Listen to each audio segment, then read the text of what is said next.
Aujourd'hui, on va parler des tests de patron de couture puisque comme j'ai bientôt terminé mon prochain patron, je vais bientôt l'envoyer en test et j'aimerais mettre un petit peu les choses au clair puisque j'ai souvent des questions par rapport à ces tests.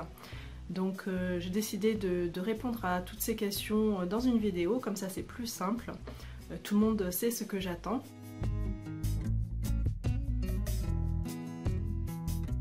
La première chose à faire si tu veux pouvoir tester mes patrons de couture, c'est de t'inscrire sur ma liste de testeurs. Donc si tu n'es pas encore inscrit, je te mets le lien sous la vidéo dans la description. Et si tu es déjà inscrit, donc il n'y a pas de souci, la prochaine fois que j'aurai un patron à faire tester, tu recevras un email. Donc c'est à cette liste-là uniquement que j'enverrai mes demandes de patron. Je ne l'enverrai pas à ceux qui sont abonnés à ma newsletter par exemple, puisque tout le monde n'a pas envie de tester les patrons, parce que tester les patrons, c'est pas simplement recevoir un patron gratuitement. Et des fois d'ailleurs c'est pas gratuit du tout. Donc tester un patron, c'est risquer de coudre quelque chose qui n'ira pas, c'est tester.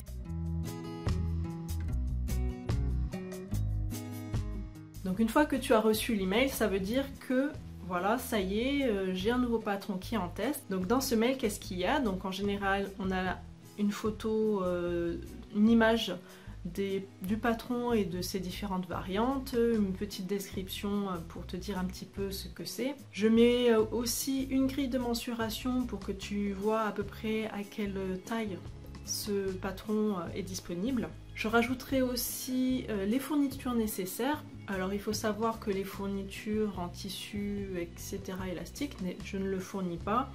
C'est à toi de le fournir puisqu'après le vêtement tu le gardes, hein, donc c'est pour toi. Moi je ne fournis que le patron et les explications. J'ai inclus évidemment toutes les conditions classiques, c'est-à-dire de ne pas copier, transférer le patron. Bon, ça marche pour tous les patrons, pas uniquement pour le test, hein, que ce soit mes patrons ou les patrons d'autres designers. Ensuite, une autre condition, c'est de respecter les délais imposés, d'attendre aussi la mise en vente du patron avant de publier un article ou des photos, etc.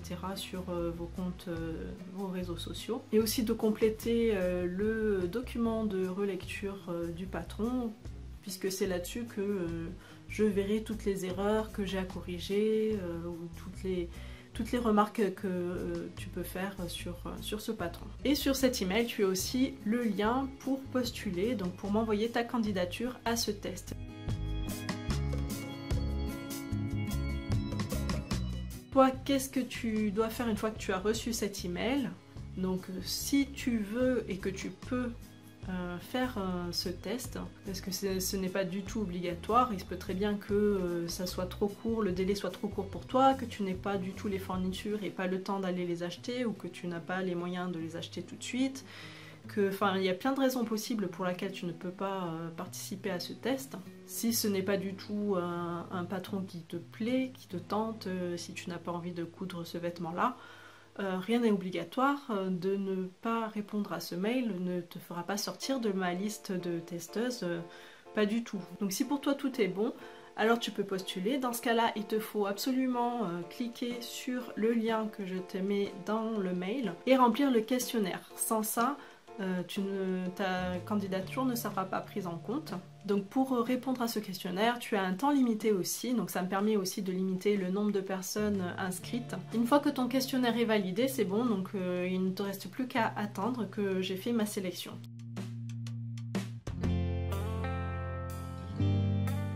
Donc moi, une fois que le temps est écoulé, je laisse quelques jours quand même à tout le monde pour consulter ses mails et pour répondre au questionnaire. Au bout de ces quelques jours, moi je vais prendre la liste de toutes les personnes qui ont répondu au questionnaire et uniquement au questionnaire. Je ne prendrai pas en compte les demandes que j'aurai reçues par email. Donc c'est très important. Si vraiment tu veux participer au test, il faut que tu répondes au questionnaire. Donc je ferai ma sélection en fonction de toutes les tailles que j'ai à te faire tester, en fonction aussi, il y en a quand j'ai beaucoup de personnes qui sont volontaires pour une même taille, il faut que je fasse un choix, je ne peux pas gérer non plus des dizaines et des dizaines de testeuses par taille. Donc moi je sélectionne déjà au moins une ou deux personnes par taille. Donc une fois que j'ai fait ma sélection de testeuses, je leur donne accès directement sur mon site au patron. Donc j'envoie en plus un mail de bienvenue avec le groupe Facebook sur lequel on va travailler, sur lequel on va pouvoir discuter et échanger, envoyer des photos, etc.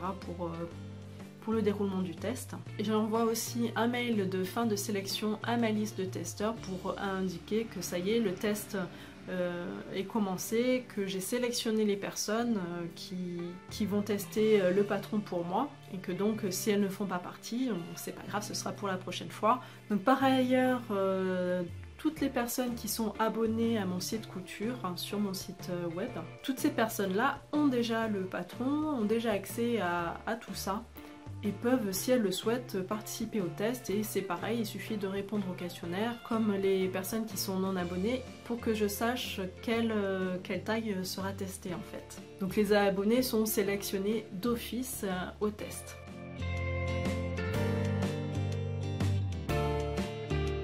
Ensuite, pour le test, comment ça se déroule? Alors, c'est très simple. Une fois que tu as le patron disponible, tu le fais quand tu veux, quand tu as le temps, quand tu as les fournitures. Mais ça, il faut que ça soit fait dans le délai que je t'ai demandé, dans le délai que j'ai donné dans l'email, dans le premier email, celui de test.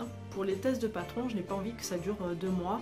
Il faut que ça aille vite, il faut que ce soit prêt assez rapidement. Selon les patrons, en plus c'est hyper rapide. Là, le patron des culottes, moi j'ai cousu 6 culottes en une après-midi, donc c'est vraiment hyper rapide. Ce que je demande par contre, c'est que si jamais il y a un problème, des soucis de compréhension, etc., si il y a des problèmes au niveau de couture, le plus simple c'est de prendre des photos et de communiquer sur Facebook. Donc je préfère Facebook parce qu'on peut mettre des photos alors que sur le site on ne peut pas, sur le site directement. On ne peut pas partager de photos, donc pour voir vos problèmes de pièces qui ne correspondent pas les unes aux autres, etc. Une petite photo rapide avec le téléphone, c'est pas la peine que ça soit une super qualité, juste un minimum pour que je puisse comprendre un petit peu les soucis que tu peux avoir pendant la couture de ce patron, et de manière à ce que je puisse réparer, corriger les problèmes le plus rapidement possible. Si tu n'es pas du tout sur Facebook, tu pourras utiliser bien sûr les commentaires sur le site directement, mais tu peux aussi envoyer des photos par email, mais bon, c'est beaucoup moins convivial, c'est beaucoup moins rapide, puisqu'en fait les mails je ne les consulte qu'une fois par jour pour ne pas trop me disperser. Donc les mails c'est une fois par jour, alors que Facebook, j'ai des notifications qui arrivent régulièrement et dans ce cas-là c'est beaucoup plus rapide pour moi, je peux réagir beaucoup plus rapidement.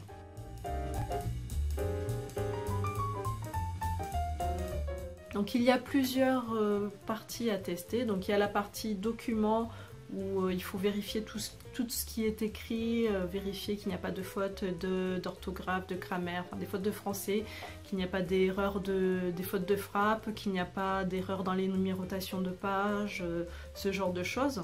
Il faut aussi vérifier tout ce qui est vidéo, est-ce que le son est correct, est-ce que c'est compréhensible. Et il y a aussi toute la partie couture, c'est-à-dire est-ce que le vêtement final taille bien, est-ce que c'est trop grand, est-ce que c'est trop petit, est-ce qu'il y a eu des problèmes de compréhension à une étape, est-ce que les explications sont claires ou pas. Bref, il y a tout plein de petites choses comme ça à regarder. Et donc un petit document de relecture que j'appelle le document de relecture qui est à me renvoyer. Donc je sais pas trop encore comment je vais faire, je pense que ce sera simplement un fichier texte qui sera téléchargé et à m'envoyer par email. C'est le plus simple, c'est ce que je faisais, c'est ce que j'ai fait, c'est ce que je faisais avant et ce qui marchait le mieux, qui était le plus simple pour tout le monde. Ce fichier de relecture, ce document de relecture, il ne faut pas attendre le dernier jour pour me l'envoyer, puisqu'en fait j'aime bien corriger le patron au fur et à mesure. Donc dès que tu as fini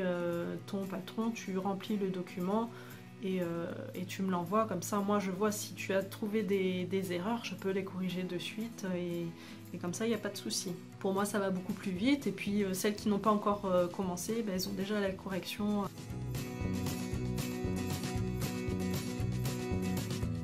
Alors une fois que le test est terminé, donc il y a deux possibilités, soit j'ai tout corrigé, tout va bien, etc., tout va très bien Et dans ce cas-là, je peux passer le patron en vente. Dans ce cas-là, ça s'enchaîne assez vite.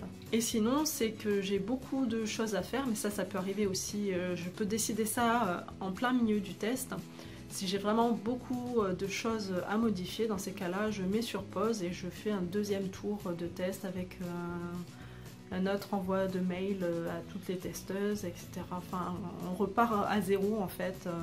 Voilà, donc j'espère que cette vidéo t'a été utile, que tu comprends un petit peu mieux ce que j'attends de toi si tu veux être testeuse de patron de couture. Et je te dis à très bientôt pour une nouvelle vidéo.